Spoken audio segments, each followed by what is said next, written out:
السلام عليكم ورحمة الله وبركاته. الحمد لله حمدا كثيرا طيبا مباركا فيه كما يحب ربنا ويرضى. أشهد أن لا إله إلا الله وحده لا شريك له وأشهد أن محمدا عبده ورسوله.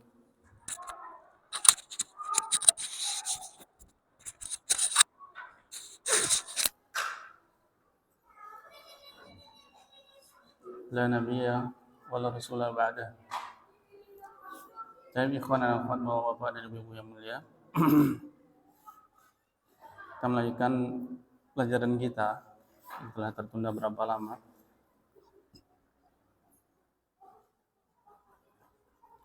Pada pertemuan yang telah lalu kita membahas tentang hidayah, dan insyaallah kali ini kita akan membahas bab tentang maja'an sababa kufri bani Adam wa tarkihim dinahum wa huwal ghulu fi shalihin. Dan ini bab yang menjelaskan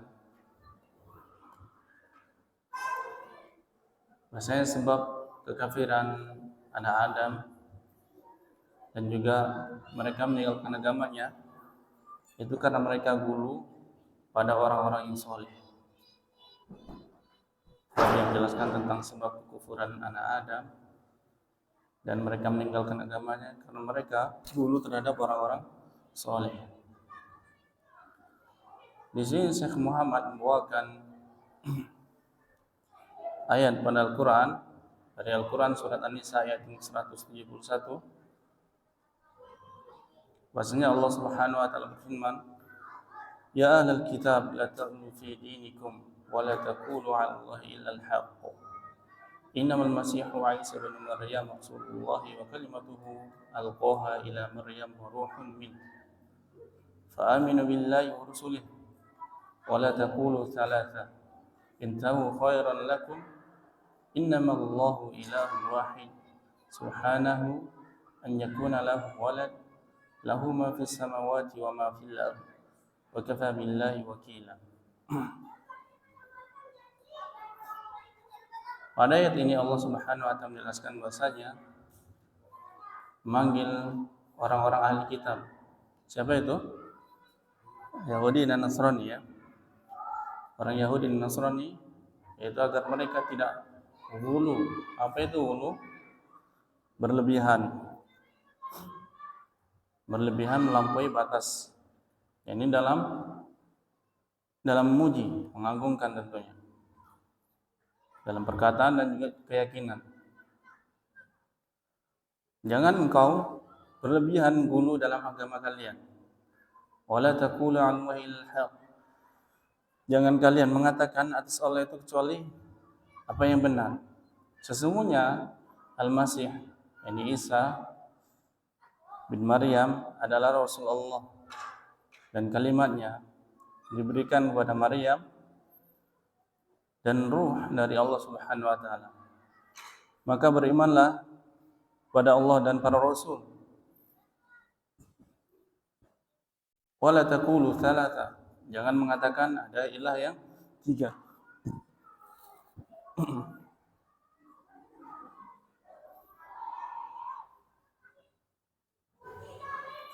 Intahu khairan lakum. Apabila kalian berhenti, maka itu kebaikan untuk kalian. Ini berhenti tidak mengatakan bahwasanya Al-Masih Isa itu sebagai anak Allah. Sesungguhnya Allah itu ilah yang satu, Maha Suci Allah. Dan ini dari Allah mempunyai anak dan juga beranak. Dan milik Allah lah semua apa yang ada di langit dan apa yang ada di bumi. Wa kafa billahi wakila. Dan cukuplah Allah sebagai wakil. Bapak-bapak dan ibu-ibu yang mulia, bahasanya dalam ayat ini Allah menjelaskan di sini khitabnya ditunjukkan kepada orang Yahudi dan Nasrani, akan tapi ini umum untuk semua manusia termasuk kaum muslimin. Yani agar jangan ghulu, berlebihan di dalam agama. Orang kalau berlebihan itu biasanya di dalam memuji, Maka begitu juga orang Yahudi dan Nasrani atau ahli kitab ini berlebihan dalam memuji atau mengangkat kedudukan nabi-nabi pada waktu di zaman mereka. Maka faedah dari ayat ini bahasanya yang pertama itu tahrimul ghulu fid din. Haramnya berlebih-lebihan dalam agama.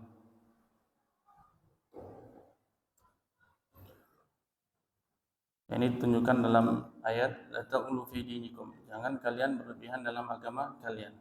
Kemudian faedah yang kedua, tahrimul qaul birra'yi fid din alladhi la yastanidu ila dalil.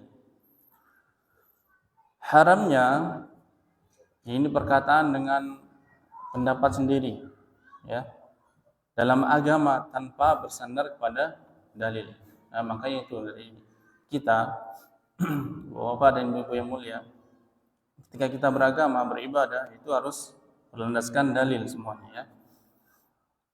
Kemudian faedah yang ketiga, isbatu nubuwwati Isa wa risalatihi, yaitu penetapan tentang kenabian Isa dan kerasulannya.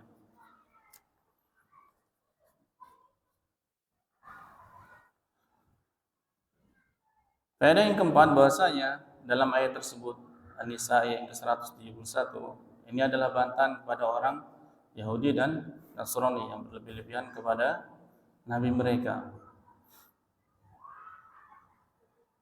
Kemudian faedah yang kelima, itsbatu sifatil kalam lillahi 'ala al-wajhi la'iq bi subhanahu, yaitu menetapkan sifat kalam pada Allah itu dengannya sesuai dengan kedudukan Allah Subhanahu wa taala.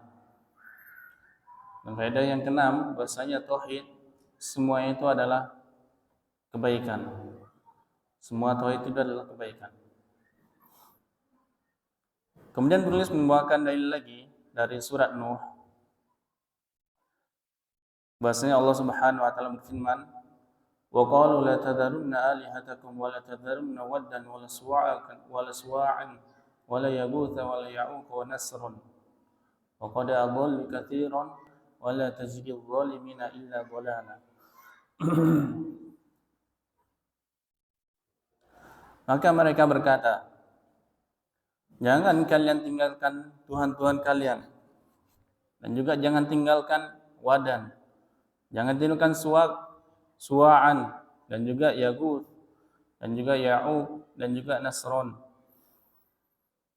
Sesungguhnya mereka itu telah banyak menyesatkan manusia, dan tidaklah bertambah kepada orang-orang zalim itu kecuali kesesatan.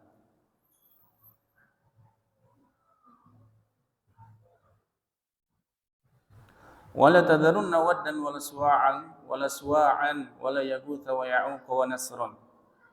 Di sini Allah Subhanahu wa taala berfirman, jangan kalian tinggalkan Waddan dan juga Suwa'an, wala yaghuthan wala yaghuthan wala ya'uqan wala ya'uq wa nasran. Berkata Ibnu Abbas, semoga Allah meridhai beliau, fi tafsir al-ayah, hadi asma'ur rijalin salihin min qaumi Nuhin.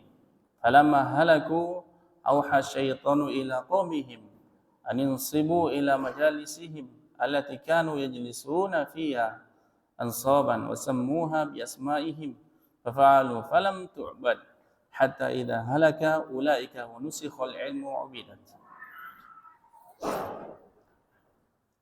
Ini diriwayatkan oleh Imam Bukhari, bahasanya Ibnu Abbas menjelaskan tentang Wadan, Suwa'an, Yaguth, Ya'uq, dan juga Nasr. Ini semua adalah nama-nama orang soleh pada zaman Nabi Nuh. Ini adalah nama-nama orang soleh pada zaman Nabi Nuh.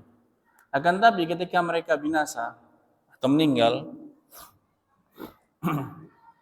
maka setan membisikkan kepada kaum yang ada pada zaman itu orang soleh tersebut, yaitu untuk menjamah mereka. Tentunya tidak semata-mata langsung agar menjamah mereka, terutama untuk mengenang, bagaimana dulu bermajlis dengan orang ini, orang soleh ini. Kemudian orang tersebut yang mengajak tersebut meninggal. Datang lagi orang yang lain, dibuatlah patung. Kemudian meninggal lagi yang buat patung, kemudian disembah dan lain sebagainya. Dan ini telah banyak menyesatkan kaum muslimin. Ini banyak menyesatkan orang-orang.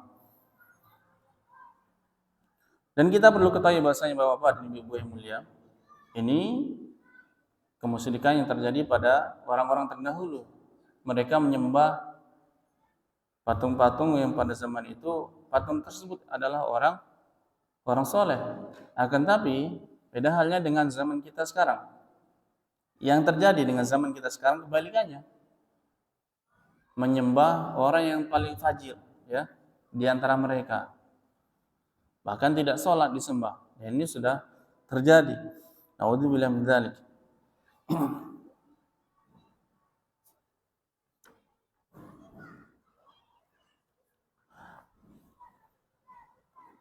Maka faedah dari ayat ini bahasanya kesyirikan itu datang pada umat terdahulu. Ya, faedah yang pertama bahasanya kesyirikan itu datang dari umat yang terdahulu. Faedah yang kedua bahasanya 5 nama yang disebutkan tadi. Siapa aja tadi? Wadan, Wad, Suwa, kemudian Yaguth, wa Ya'uq, wa Nasr. Ini merupakan nama-nama orang soleh yang mereka sembah pada zaman Nabi Nuh.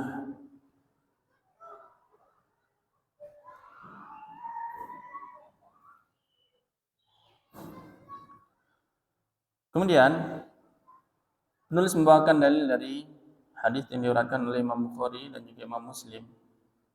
Wa an Umar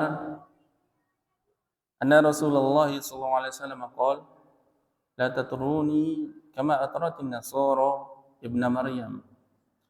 Innama ana 'abdun faqulu 'abdullah wa rasuluh.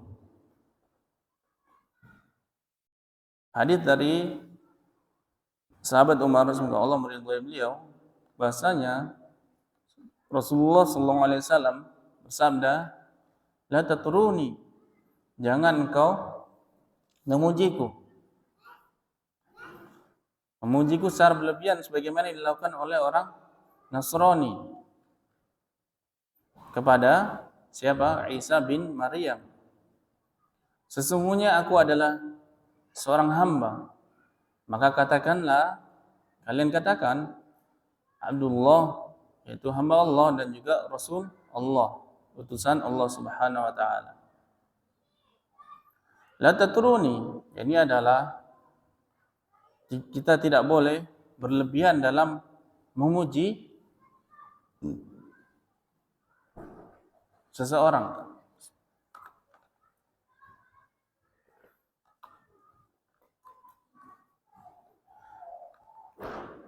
Ini Rasulullah SAW bersabda, bahasanya beliau berkata kepada para sahabatnya, jangan memuji beliau melebihi kedudukannya.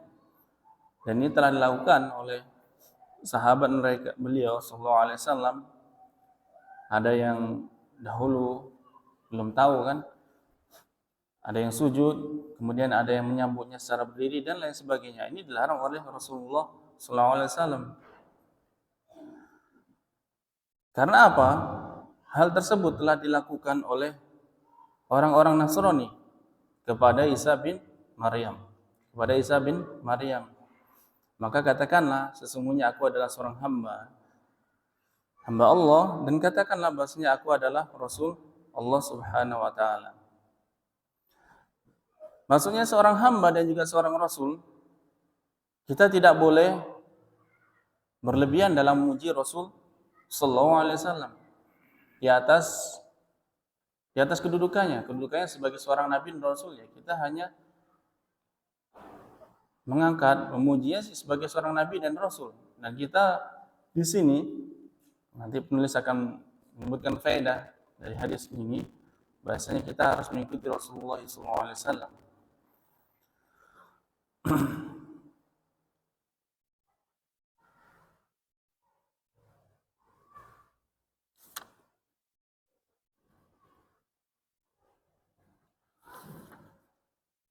Maka dari hadis ini menjelaskan bahasanya konsekuensi dari hadis ini adalah wadzalika yaqtadi tasdiqahu fima akhbar.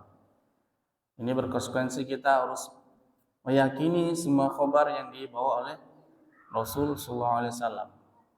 Konsekuensi dari kita meyakini beliau sebagai seorang hamba dan Rasulullah. Pertama itu adalah kita meyakini semua khabar yang dibawanya itu benar.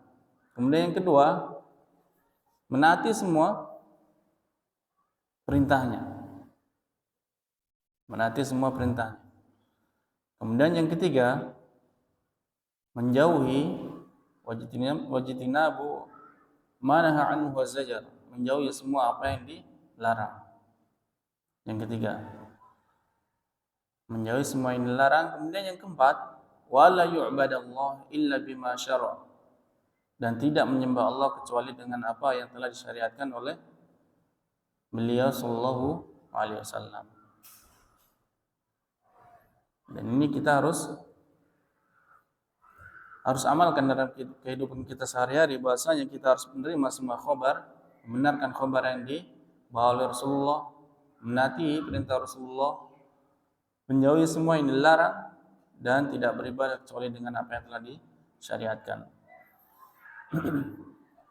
Maka faedah dari hadis ini, yang pertama, tahrimul ghulu fi ta'zimil anbiya was shalihin.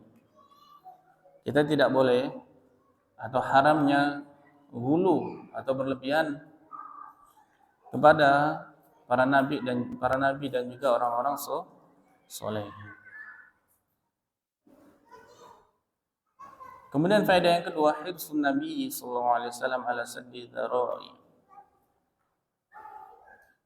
Nah, kita di sini harus perhatikan dengan baik bahasanya Nabi sallallahu alaihi wasallam.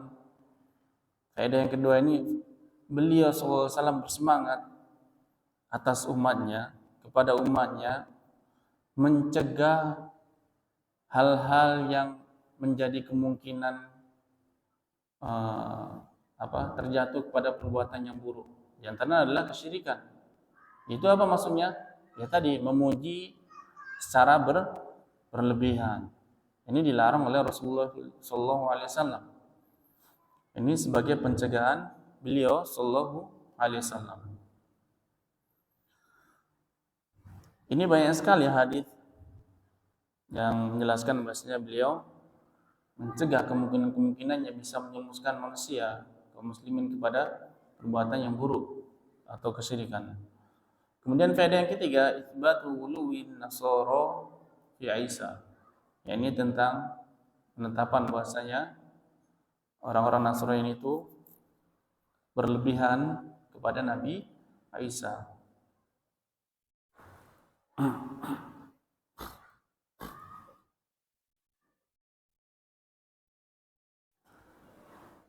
Kemudian penulis melanjutkan, wa qala Rasulullah sallallahu alaihi wasallam, iyyakumul ghulu fa inna ma ahlaka man kana qablikumul ghulu.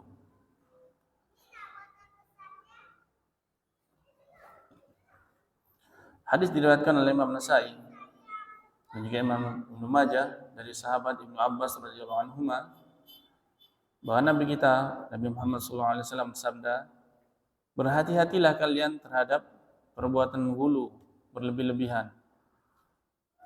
Sesungguhnya yang banyak membinasakan orang-orang yang sebelum kalian adalah ghulu.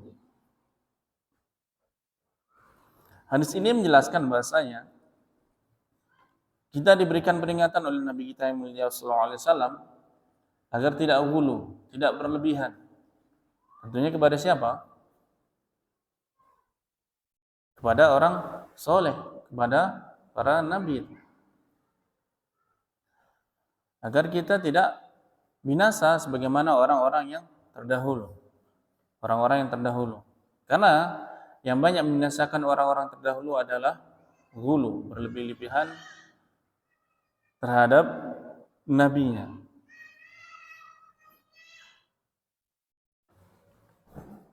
Maka faedah dari hadis ini bahasanya, yang pertama, tahrimul ghulu fid din. Haramnya berlebih-lebihan dalam agama.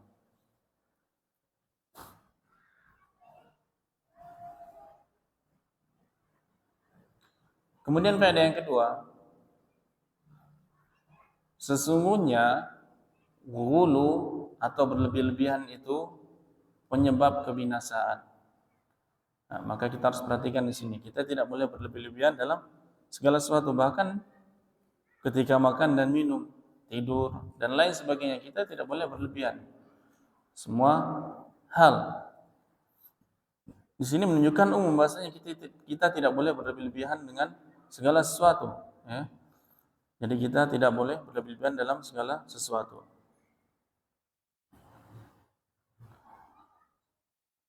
Kemudian penulis melanjutkan, wali Muslim an Ibnu Mas'udin anna Rasulullah sallallahu alaihi wasallam qala halakal mutanatti'un qalaha thalathan.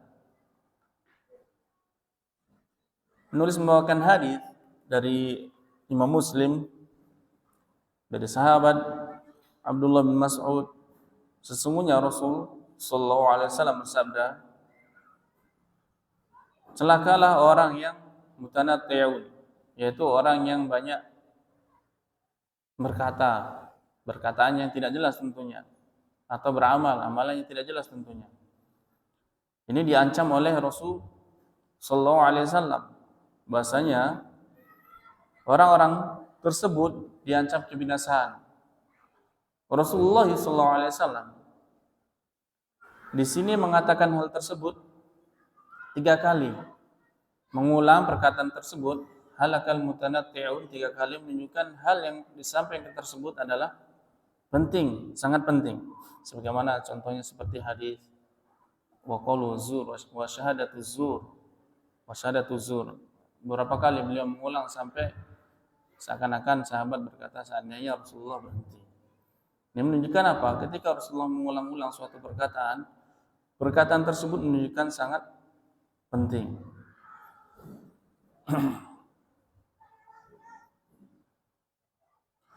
Jadi 3 kali pengulangan di sini maksudnya adalah penguatan. Hal tersebut sangat berbahaya, penting untuk diperhatikan. Faedah dari hadis ini, tahrim tanattu' fil umuri kulliha. Haramnya tanattu'. Itu apa tadi? Berkata dan juga beramal. Banyak berkata beramal tanpa jelas, ya. Dalam semua perkara. Kemudian faedah yang kedua, istihbabu ta'kidil amr alham. Ini dimubahkan atau dibolehkan untuk menguatkan suatu perkara yang penting. Contohnya kita ingin menyampaikan sesuatu yang penting, kita ulang beberapa kali, ya.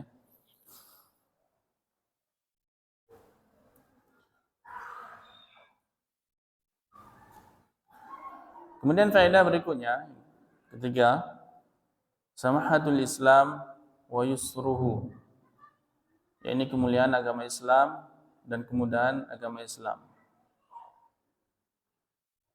Maksudnya apa? Ini agama Islam sempurna. Kita tidak boleh berlebihan dalam semua apa yang kita lakukan, bahkan dalam beragama. Baik, cukup sini sampai pembahasan kita, satu bab saja. Suaranya habis nih. Huruf ainnya nggak bisa, yang huruf-huruf yang laut tenggorokan. Baik, barakallahu fikum, mudah-mudahan Allah menyembuhkan kaum muslimin yang lagi banyak sakit akhir-akhir ini, ya. Dan kita semua diberikan kesehatan, afiat sampai akhir hayat kita. Jazakumullahu khairan, mudah-mudahan sedikit bermanfaat. Barakallahu fikum, subhanakallahumma wa bihamdika, asyhadu an la ilaha illa anta, astaghfiruka wa atubu ilaik. Barakallahu